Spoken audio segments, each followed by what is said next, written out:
In different stages of human life, from puberty to adulthood, our bodies go through notable changes, such as increased body hair, body shape changes, and incredible growth spurt. Having a healthy understanding of sexual reproductive health is vital for the general well-being of a person. Was both physical and how emotionally you're feeling about your health. So there's a direct relation to how your self-esteem, to whether or not you're dealing with symptoms of an STI, to whether or not you feel you've been coerced into sexual activity. Sexual reproductive health is basically education on sex. That's the simplest way I'd put it.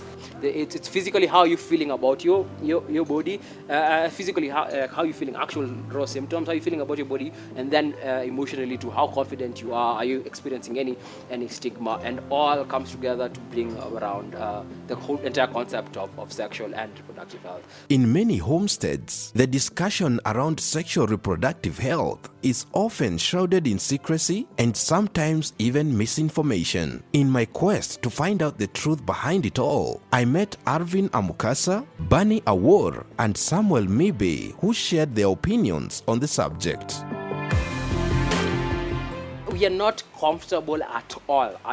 It's taboo. It's unheard of to comfortably talk, especially talking about the fact. And the only time we talk about sexual health is when we sensationalize the conversation. In my experience, a lot of young people don't really like talking about sexual health unless it's with their peers, and maybe in controlled settings. Easier to talk amongst peers about sexual health. It's always much easier to talk to your friends because they're not judging what you have to say. You also get to hear different experiences of what is happening or what's new, what's happening in the sexual space. According to the World Health Organization (WHO), lack of information on sexual reproductive health is among the causes of unwanted pregnancies, unsafe abortions, and sexually transmitted infections (STIs), especially among the adolescents. Around COVID, Kenya became third in the world in teenage pregnancies just because COVID was happening.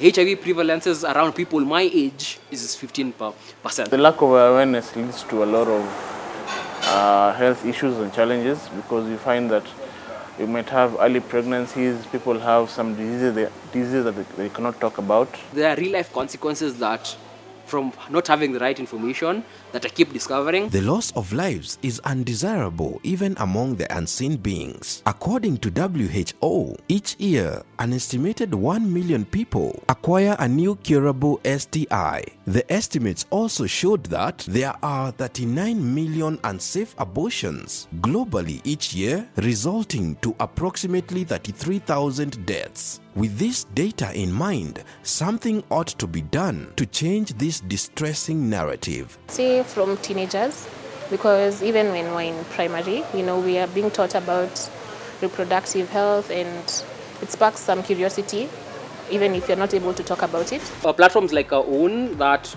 try and drive open and honest conversations where you can talk to an AI anonymously and get your questions answered. Second is information, like other partners getting the right information in spaces about the topic. Lastly is, and which is harder, is changing our attitudes around sexual and reproductive health.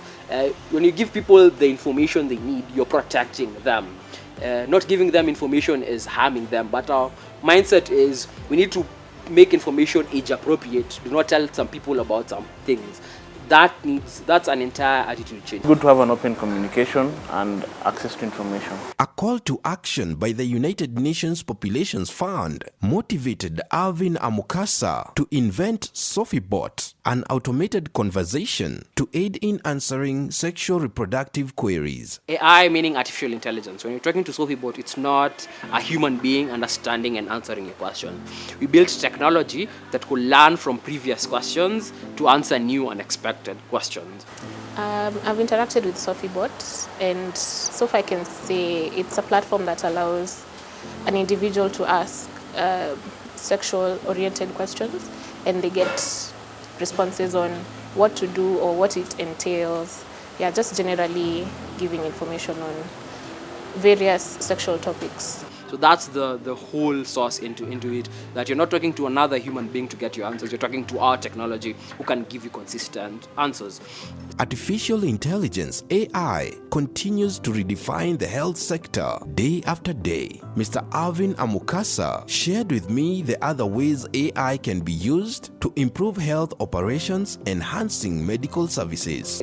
Cancer X-ray scans, CT scans, you can automate technology to predict if there are diseases in there, and some cases are projecting more accuracy, better accuracy than humans. So imaging, computer imaging and AI, and especially for health imagery, like it's a huge industry. People are banking big on that. An investment in sexual reproductive health is an investment in one's future. This journey begins by starting a conversation about sexual reproductive matters, exploring available resources, and embracing the power of making informed choices on the subject.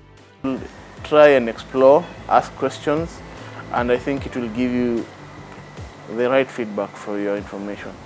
The advice I'd give to someone who's trying to learn about sexual health, that they should not be shy about it.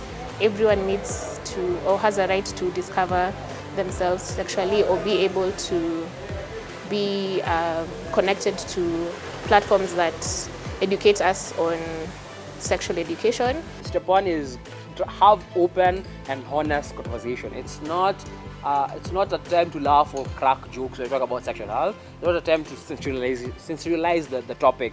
It's a time to have sober and open conversations. So have open and honest conversations. And if you're in doubt about the actual facts and figures, ask someone.